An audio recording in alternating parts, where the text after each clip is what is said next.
Chapter 48 The Return. The robot's feelings of worry and confusion and guilt went away as soon as she heard her son's voice echoing across the farm. Ma, we're back! Brightbill's flock appeared above the pasture, flapping and honking and laughing. They glided down to Roz, and Brightbill took his place on his mother's shoulder. I told you we'd keep your son out of trouble, squawked Loudwing. Thank you, everyone. The robot spoke in her most cheerful voice. It is so good to see all of you again. The cows trotted over, grinning and happily mooing to the geese.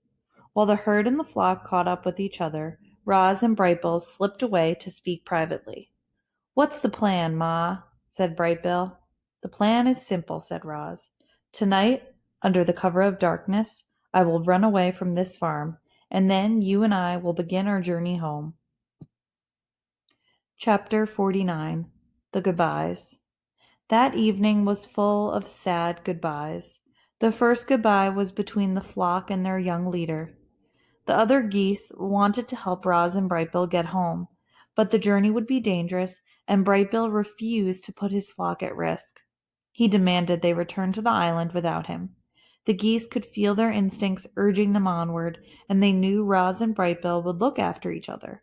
So they said their goodbyes and took off into the night sky. The next goodbye was between the robot and the cows. Roz marched into the pasture one last time as the herd gathered round. I guess this is it, said the robot.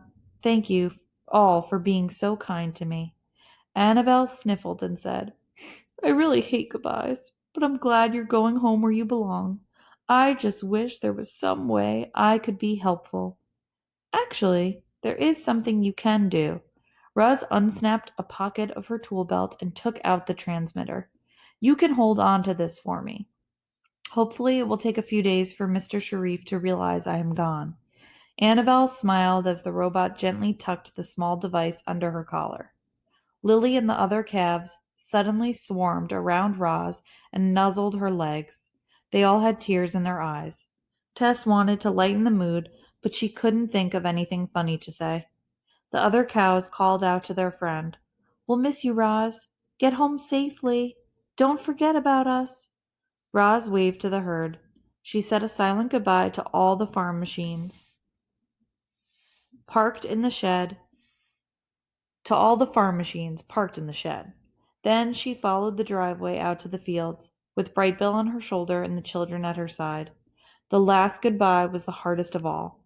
Everyone was quiet as they walked through the silvery moonlight, past rows and rows of sprouting crops, and out to the farthest corner of the farthest field. Roz turned and faced Jaya and Jad. She looked past them, back to the distant lights of the farm buildings. I have prepared the farm for my departure, said Roz. It will take care of itself for a while, but not forever. We can manage things, at least until we get another robot, said Jad. This place won't be the same without you, but we'll be okay. What will you tell your father, said Roz. That's for us to worry about, said Jaya. You just worry about getting home. Roz glanced down at the tool belt strapped across her chest. Would you like this back? No, we would not, said Jad. It was just a gift just for you, said Jaya. The girl pulled her brother and her robot into a big, tight hug. Beneath the sounds of the crickets were the sounds of the children crying.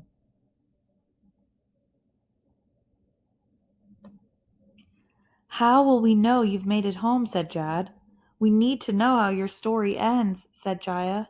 The robot muttered some animal words to her son and then said to the children, If a goose ever visits this farm and presents you with a feather, you will know that I am home. The children smiled through their tears and waited for their friends to leave, but the robot didn't move. More than anything, Roz wanted to go home, and yet she was conflicted. She cared about this family and this farm, and now she was abandoning them. The robot lurched forward, then backward, again and again, as her computer brain struggled with all of these thoughts and feelings. Finally, the children gave her the gentle push she needed. Roz, we order you to run away.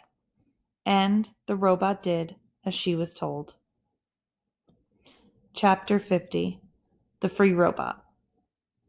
At long last, Roz was free, but as she ran away from Hilltop Farm, she didn't feel free.